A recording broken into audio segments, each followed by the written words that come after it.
Hey, what's up, everyone? Welcome back to Inside Medieval Life. Today, we're stepping into the gritty, fiery world of a medieval blacksmith. You might think it's all about crafting epic swords and looking cool by a roaring forge, but the reality? It's brutal, exhausting, and way less glamorous than the stories make it sound. If you had to live a day as a blacksmith in the Middle Ages, you'd be begging for a break by noon. Let's dive into what it was really like, from the moment you're born into the trade to the relentless grind of the forge. Buckle up, this is going to be intense. Born into the forge. First off, forget choosing to be a blacksmith because it sounds awesome. In the Middle Ages, your career was decided before you could even tie your own shoes. If your dad was a blacksmith, congratulations, that's your life now. No career counselors, no find your passion speeches. The family trade was like an heirloom you couldn't return. And for blacksmiths, that meant a life tied to the anvil. By age 5 or 6, you're not out playing tag. You're hauling coal or pumping bellows in a smoky workshop. Your first memory isn't a piggyback ride, it's the weight of a hammer you can barely lift. Training started young and wasn't exactly kid-friendly. Your teacher? Usually your father or uncle who learned the craft the hard way and figured you should too. Mess up? No gentle pep talks. A wrong move could mean a burn or a shouting match. Burned your hand? Good. Maybe you'll learn to hold the tongs right next time. That was the vibe. Historical records from the 1300s show kids as young as 7 starting as apprentices, locked into 7 to 10-year contracts. By the time you're 17, you've clocked over 10,000 hours of hammering metal. Your hands are calloused, your back's already aching, and your lungs? They're taking a beating from all that forge smoke. Medieval guild systems gave some structure, but it wasn't exactly a ladder to freedom. Guilds locked you into a strict hierarchy. Apprentice, journeyman, master if you were lucky. Trying to switch careers or move up faster than the guild allowed? Good luck. The system was built to keep things as they were, not to let you chase dreams. So while teens stress about college applications, medieval teens were already experts in a trade they didn't pick with no way out. Your life was a straight path from cradle to anvil to grave. Talk about job security you never asked for. The hellish forge. You might think at least the workshop's cool, right? Fire, metal, maybe some epic sword making? Nope. Picture spending 12 hours a day, 6 days a week next to a forge that's basically a small volcano. A typical blacksmith's forge hit 1,500 to 2,000 degrees Fahrenheit, hot enough to melt aluminum or zinc. For comparison, that's 8 times hotter than the hottest day ever recorded. Your workplace makes a desert look like a fridge. Summer days when it's already 85 degrees Fahrenheit outside, you're hammering away next to a fire, wearing heavy wool or linen, or just going shirtless and praying you don't pass out from heat exhaustion. Archaeological digs of medieval smithies show sloped floors with drainage channels. Why? Because you sweated so much the floor needed to handle the runoff. Some smiths lost pounds of water weight in a single shift, like they'd run marathon in a sauna. Winter wasn't much better. You'd be roasting by the forge while your back froze in the chilly air. Touch a cold tool, your skin might stick to it, then burn when you turn back to the fire. It's like being a human hot pocket, scorching on one side, freezing on the other. Guild records mention forge fever, a mix of chills, sweats, and breathing problems from these wild temperature swings. Your immune system took a beating, making you an easy target for whatever plague was passing through. Ventilation? Forget it. Early smithies were built to trap heat, not let it out. Smoke, fumes, and heat piled up under low ceilings. Your only cooling option was water, trugging it, splashing it on your face, or dunking your head when you could. By the end of a shift, you looked like you'd been caught in a storm, except it was all sweat. The forge wasn't just a workplace, it was a test of endurance, and you were fighting to keep going every single day. Tools that fought back. If the heat wasn't bad enough, the tools weren't doing you any favors. Medieval blacksmiths didn't have ergonomic grips or lightweight alloys. Their hammers weighed 2 to 5 pounds. Not terrible until you're swinging them thousands of times a day. Making 100 nails could mean 2,000 strikes, lifting tens of thousands of pounds by the end of a shift. Your arm didn't just get tired, it started plotting revenge. Skeletons from medieval smithies show enlarged bones in the dominant arm and shoulder, plus compressed vertebrae from years of hunching over the anvil. Repetitive stress injuries were just part of the job. The anvil itself, weighing 100 to 200 pounds, was unforgiving. Miss a strike, and the rebound could sprain or break your wrist. Scars on your hands and forearms were like badges of the trade, earned from glancing blows or hot metal mishaps. Tongs were another headache. Made from iron like the workpieces, they could warp or snap mid-use. Imagine holding a glowing piece of metal with tongs that suddenly break. You either drop hours of work or risk burning yourself to save it. It's like juggling an 1800-degree potato that could ruin your day. Worst part? When your tools broke, you had to fix them yourself. Need new tongs? You're making them with the broken ones you're trying to replace. It's a frustrating puzzle, like trying to fix a car with a broken wrench. After a long day forging for customers, you'd spend hours maintaining your own gear. No overtime pay, just more work. And protective gear? Forget it. While you crafted armor for knights, you were stuck with a leather apron, dodging sparks and metal shards. The irony? You spend your life making protection for others while staying completely exposed. Dealing with medieval Karens. You'd think people would respect someone who could shape metal with fire and muscle, but medieval customers were a nightmare. Everyone thought their order was life or death. Farmers needed plows fixed yesterday, soldiers demanded sharpened swords before battle, merchants wanted wagon repairs ASAP. They acted like their needs were divinely ordained. Historical records from 15th century London tell of a blacksmith held at dagger point to finish shoeing a nobleman's horse because the guy was late for a hunting trip. Talk about pressure. Payment was another mess. Cash was rare, especially in rural areas, so you'd get paid in goods, chickens, cheese, or promises of future hay. One 14th century German smith's ledger shows he got 3 chickens and a wheel of cheese for a set of farming tools. Promises like, "I'll pay you next market day," were about as reliable as a modern-day checks in the mail. Collecting debts meant chasing people down in a world without addresses.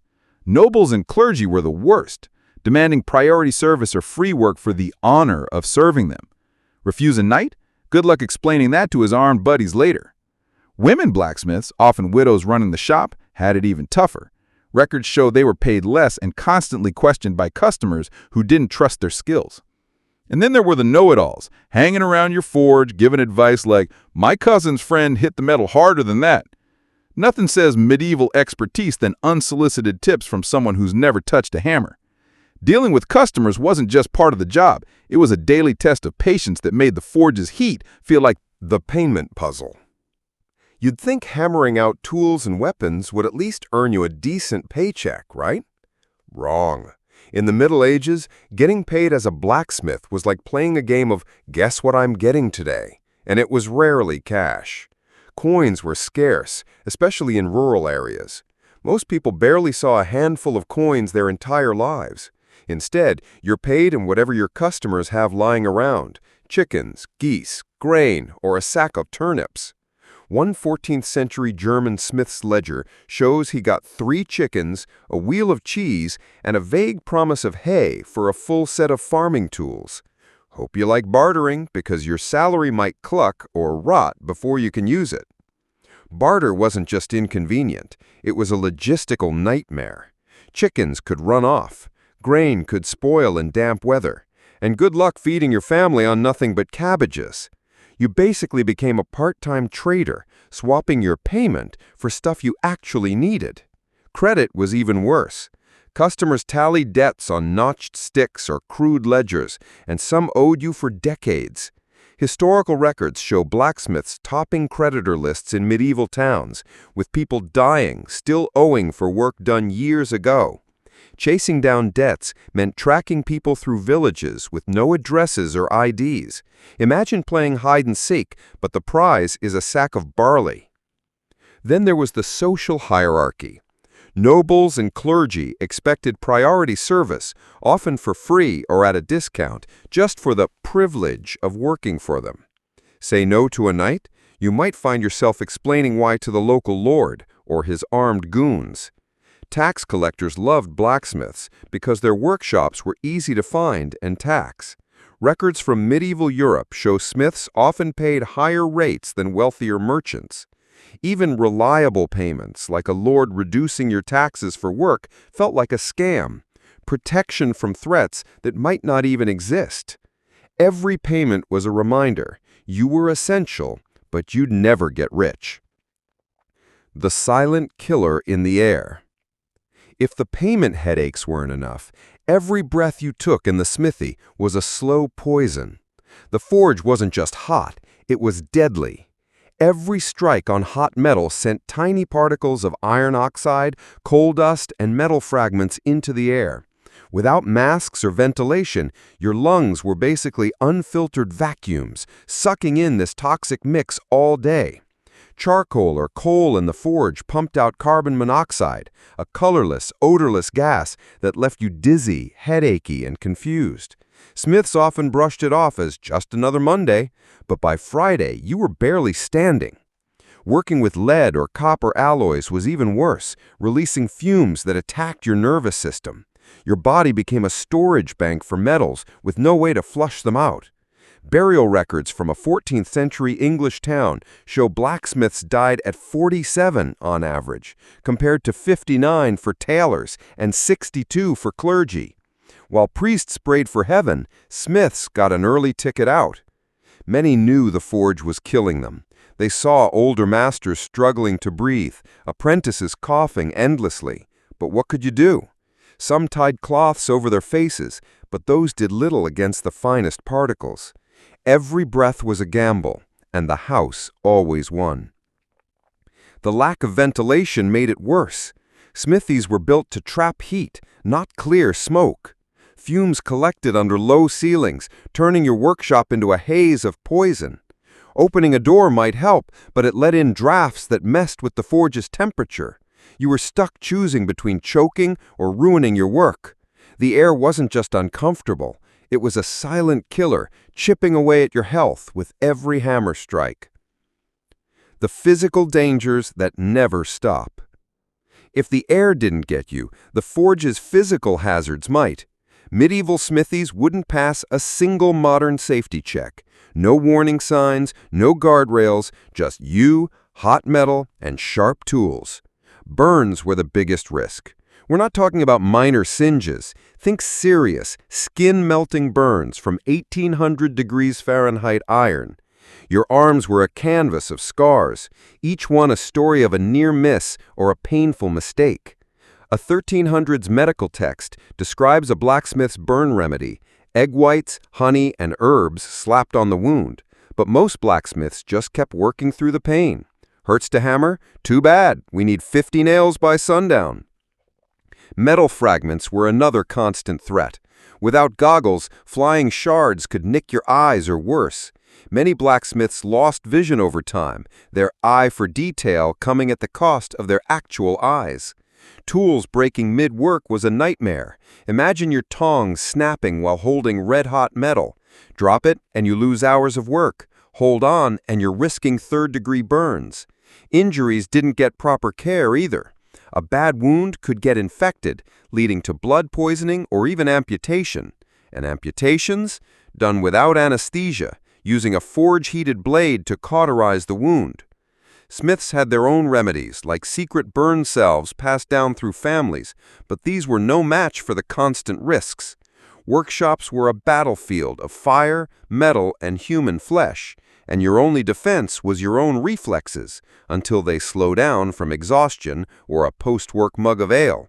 The forge didn't just test your skill, it tested your survival instincts every day. The irony of armor. Here's a cruel twist. As a blacksmith, you spent hours crafting gleaming suits of armor for knights, but you stayed vulnerable. A single breastplate could take dozens of heating cycles, hammering heavy metal hot enough to burn through flesh. Shaping it meant pounding over a stake in awkward positions, wrecking your shoulders and back. A full suit of plate armor took 3 to 6 months, time you could have spent making tools to feed a village. Knights demanded perfect fits. Too loose and it wouldn't protect. Too tight and they couldn't move. They'd complain about a half-inch gap while you worked with a scorched eyebrow, unprotected except for a flimsy leather apron. A suit of armor could cost as much as a small farm, something you'd never afford. While knights rode into battle wrapped in your handiwork, you dodged sparks and shards in a workshop that offered no mercy. The irony stung. You forged protection for others, but your own safety was an afterthought, your body paying the price for their glory. Always on call. You'd think after a 12-hour day in a hellish forge, you'd get to clock out and relax. Nope. Medieval blacksmiths were on call like modern ER doctors, but without the paycheck or respect. A broken plow, a snapped wagon wheel, a dull sword, every emergency landed on your doorstep, no matter the hour. If a farmer broke a tool during planting season, you're fixing it at midnight because the village's food supply depends on it. Sorry you missed your cousin's wedding, the miller's daughter needed a nail fixed, and the whole mill was down. Military demands were even crazier. Historical records show blacksmiths dragged along with armies to make field repairs during sieges. Imagine hammering out a sword while dodging arrows. That's not a job perk, it's a hazard. Even routine stuff like a horse throwing a shoe meant dropping everything.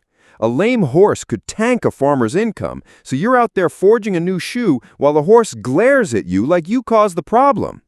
You were the medieval equivalent of roadside assistance, except you're making the parts from scratch with no coffee break.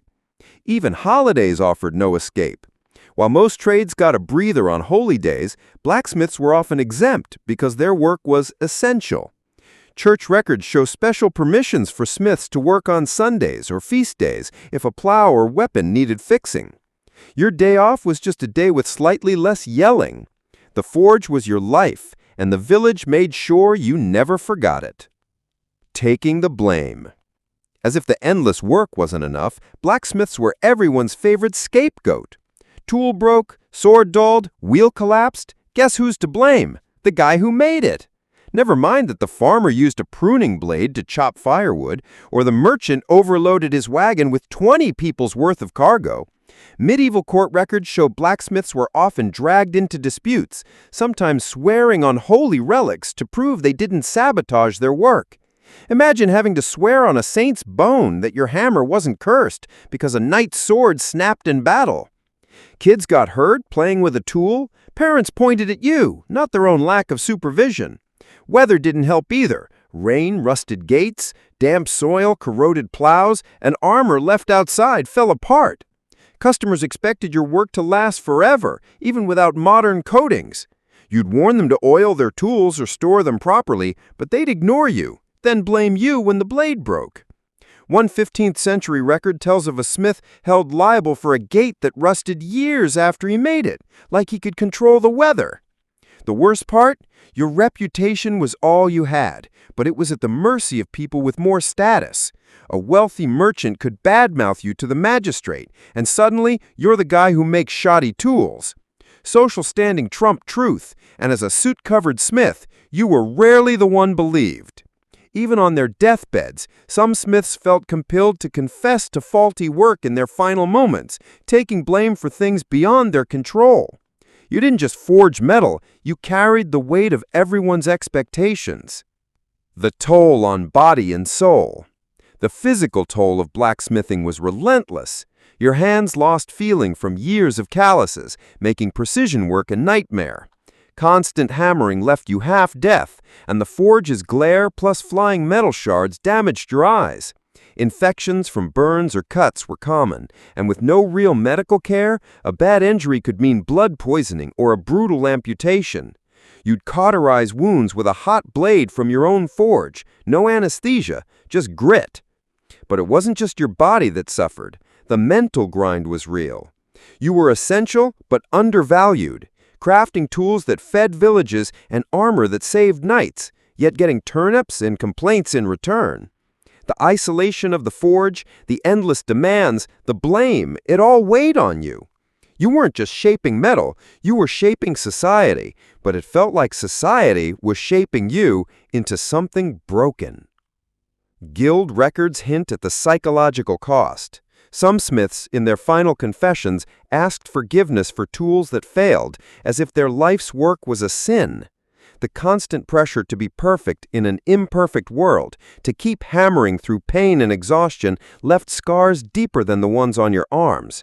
You were a craftsman, but also a survivor, holding together a world that didn't always hold you up. The legacy of the forge. Despite all this, medieval blacksmiths kept going. They were the backbone of their communities, forging the tools that plowed fields, the weapons that won wars, and the gates that still stand in castles today. Every nail, every horseshoe, every sword was a piece of civilization hammered out through sweat, burns, and sheer will. Archaeological finds show their work: simple iron tools, intricate armor, surviving centuries, a testament to their skill and endurance. But the cost was steep. Your body gave out early. 47 was the average lifespan for a smith, compared to 60 for others. Your lungs, your eyes, your hands, they all paid the price. Yet you kept forging, not for glory, but because the village needed you. The irony is that while knights got songs and nobles got power, your legacy was in the metal that held society together. You didn't just make tools, you made survival possible. Wrapping it up. So there you have it, a day, a life as a medieval blacksmith. From the moment you're born into the trade to the endless emergencies and unfair blame, it was a grind that tested every part of you. The forge was your world, hot, dangerous, unforgiving, but it was also where you shaped history, one strike at a time. Next time you see a rusty old horseshoe or a suit of armor in a museum, think about the smith who made it and the price they paid. That's it for this one, folks. If you loved this dive into the medieval forge, hit that like button, smash subscribe, and ring the bell so you don't miss our next video. Drop a comment. Could you handle a day as a blacksmith, or would you tap out at the first burn? Let me know, and I'll catch you in the next one. Peace!